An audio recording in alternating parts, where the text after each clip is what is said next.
All right, what's going on, YouTube? Welcome to the Jim of All Trades channel. Glad you made it by. My name's Jim. I'm a crypto trader and a Forex trader, here to help you understand the market from an Elliott wave perspective. Today, guys, is Theory Thursday, Elliott Wave Theory Thursday. For those of you that aren't familiar with Elliott Wave Theory, and for those of you that are, you may have some misconceptions of it.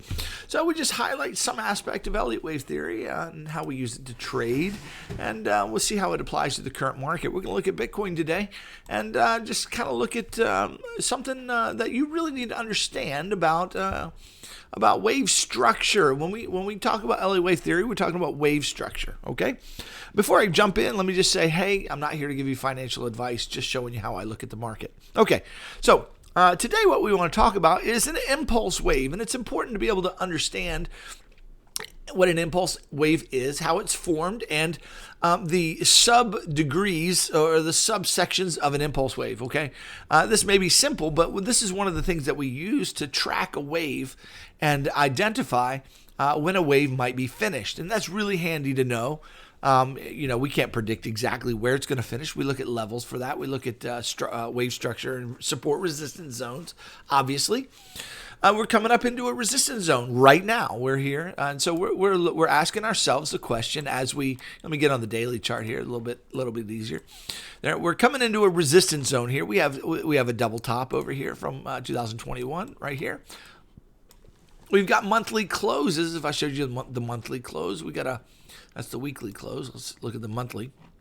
You'll notice that we have a monthly closes right here and right here. And today is the last day of the month. Okay, so the question we're asking is, number one, what is the nature of this current wave that we're in? Is it an impulse wave? Is it a corrective wave?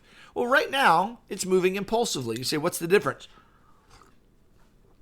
Glad you asked. Let's take a peek at it. Well, a corrective wave moves in three waves, okay? So in Elliott Wave Theory, we look for three waves, three general waves, and a correction, okay? Now, those three waves can take different shapes, and that's part of the heavy piece, the heavy lifting of Elliott Wave is studying the different ways corrections can be made, but overall, three waves, okay? Now, what I drew here is a zigzag, in which case you have an impulse wave, a three-wave pullback, and an impulse wave. Okay, that's impulse, correction, impulse. That's a zigzag. That's a corrective wave. Whereas an impulse wave moves in five waves. 1, 2, 3, 4, 5. Okay, that's the way this is an impulse. This is a correction. Okay, and this is a classic Elliott wave sequence right there. Okay, impulse, correction. All right, so the question is, what's happening here on the larger time frame? Okay. Well, what I believe is just understanding impulses, okay? We're looking for five waves, all right? So when we count here, we're going to start from the beginning of time. I'm going to start right over here. I say 1, 2, okay? Then we're going to go up to the next pivot here, 3, 4, and 5. The 4 does not overlap the 1. That's a rule for an impulse wave, unless it's a diagonal impulse, which is another lesson for another day. We're not going to talk about diagonals other than they break that 4 overlapping the 1 rule. All right, so there's five waves there. Okay, then what do you see? You got a three-wave correction. That is a classic, that right there. That's a classic Elliott wave sequence, which means that we might be on to the next wave. That it is possible. It is. I don't know if it's plausible, but it's possible. On the macro, guys, that we have another impulse working. In which case, we'd be looking for five waves. If that's the case, here's the bull boy count: 1, 2. We're in the middle of wave 3, which is coming way up here to 100K. Easy, okay? Wave 4 and 5. So there you go. I mean, that's the next wave we'd be looking for on the macro count, on the monthly chart. That doesn't mean we're not going to have pullbacks. It doesn't mean we're not going to have corrective waves along the way. But right now we would be in the third. We would currently be in the third wave of the third wave, which is the big fast wave. All right. So for you bull boys, there you go. We're going up to 100K. Actually, 110K. Real easy to get to, based upon the shape. If that is an impulse wave working, here's the problem, guys, and here's where it's problematic. A corrective wave, which we're also comparing to impulses today as we think about Elliott wave, is three waves. Okay, it's 3 waves. And right now we have a 3-wave shape. Okay, now this would be a zigzag, potentially, where you have 5 waves to start. Okay, you have a corrective 3-wave in the middle, and then 5 waves to end. Okay, let's look at that just for a moment. Okay, so as an Elliotician, I'm thinking, okay, I have an impulse wave with a potential way to count a finished 5 waves. Okay, got a potential way to count a finished 5 waves here, and that impulse wave is right here. I've just circled it, and that's 5 waves, and that could be the C wave of a zigzag, which is part of a larger 3-wave move, like that. What that would be in the grand scheme of things is part of a much larger 3-wave correction we call a flat, where you have 3 waves down, okay? Then you have 3 waves back to the upside that comes 90% retrace, at least 90%. It can also break the high, okay? It can break the high for the B wave. The B wave can still come up here. This could consolidate and go up again if it wanted to, right? And then come back down for a C wave. And that would be a larger 3-wave correction that would be correcting the larger impulse wave that we have right here. 1, 2, 3, 4, and 5. So the big question mark is in Elliot is, well, in Bitcoin is this an impulse wave or is it 3 waves? Right now it has the shape and the extension of 3 waves. We also have the shape of a flat working, which is a real plausible and possible count that you have to be aware of. Now the market could take a dump here, okay, at any time, sometime in March. Could start dumping like it does frequently in March, like the COVID dump, for instance. We could start coming down. If it starts coming down impulsively, in which case you'd look for 5 waves. Okay, that's an impulse. And we could make our way back down here to this 15K low and even lower to $5,000 or $10,000. And that would be a flat correction of the larger time frame impulse wave. And that would be a much larger and more complex correction of this move. And then we would be starting to work our way back to the upside. And this would take years, and this would provide time for accumulation for the big boys to really accumulate Bitcoin over the next cycle. So anyway, there you go. That would also keep the prices lower as the Bitcoin is still mined until that, 21 million, I think 21 million Bitcoin are reached. When is that going to happen? I haven't looked lightly, but here's the deal. So as we think about Elliott wave theory, we're thinking, okay, is it 5? Is it 3? Is it 5? Is it 3? That's what we're looking at. So right now we got a 3-wave shape. It's coming to the high. That's part of a larger flat correction where you have basically a B that comes 90%, and then C. In which case you got 3 waves in A, 3 waves in B, 5 waves in C. That's what we're looking for if it's a flat. Otherwise, if this wave continues to go up like this, okay, pulls back, goes, then we're looking at this as an impulse wave, and we're going to be looking for 5 waves. Something like this, where 100K is no problem.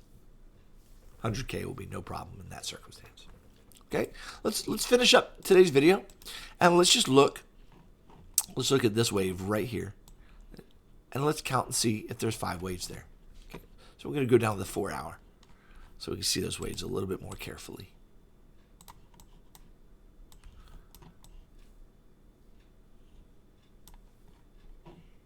Okay, starts right here, that wave I just circled.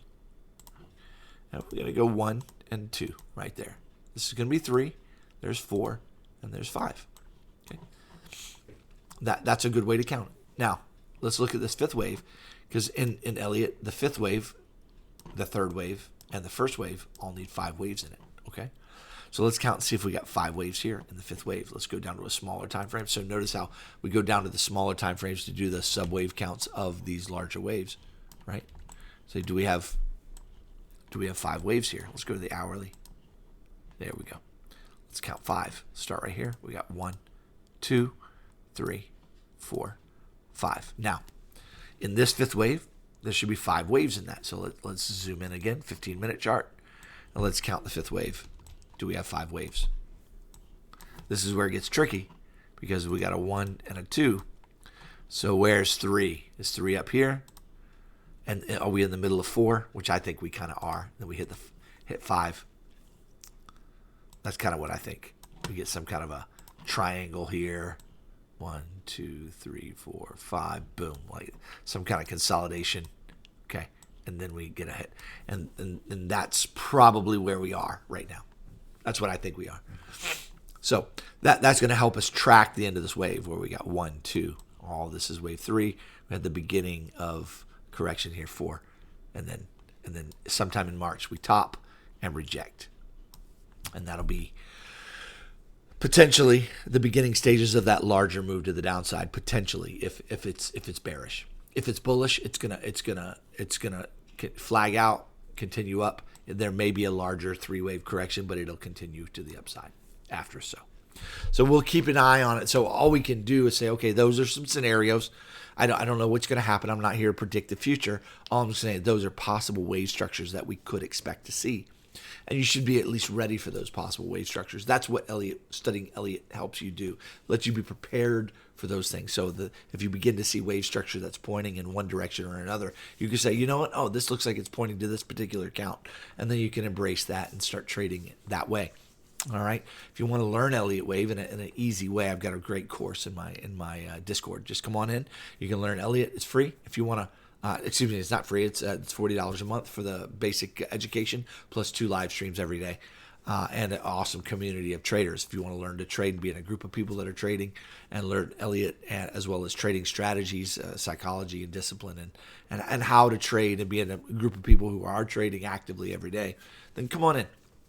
You don't even have to be a day trader. You could be a swing trader. And I've got a lot of guys who trade the stock market who ask me about stocks every day. And I give them counts on what I'm expecting the stock market to do on a regular basis. So if you need some help navigating these markets and identifying these tops and bottoms based on Elliott wave structure, based on the wave structure that you're seeing, just come on into the Discord. You just find my description. And look in the description for the Patreon link. Go join the Patreon. I get an email. I'll send you an email. We get you right into the Discord. Okay? All right, guys. Well, I hope that helps you. Thanks for stopping by the channel. Hope you enjoyed the content. This is kind of what I'm expecting to flag out in a wave 4 right now, and then hit a wave 5, and then probably a larger correction after that, because here we're at the top of resistance. Okay, on the monthly, chances are this is going to flag out on the smaller time frame, daily maybe, and a couple daily red candles here before another upside. If we're going to get more upside, might have a larger correction to the downside even before up. So watch out for a correction here. So be thinking about taking profit. If you're trading leverage, for sure, you're in a profit-taking area even right now, this very moment.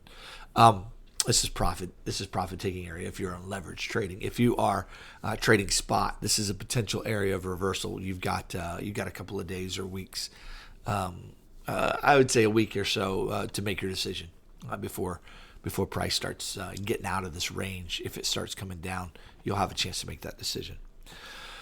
Okay, if you made it this far into the video, thanks for. I'm just honored that you stayed the whole time. Let me know. Our secret word today is going to be congratulations. So use the word congratulations in your comments, and let me know that'll let me know secretly without telling anybody that you made it to the end of the video, and you'll be part of my end of the video club. All right, guys. With that said, I hope you guys enjoyed the content. We'll talk to you later. Bye-bye.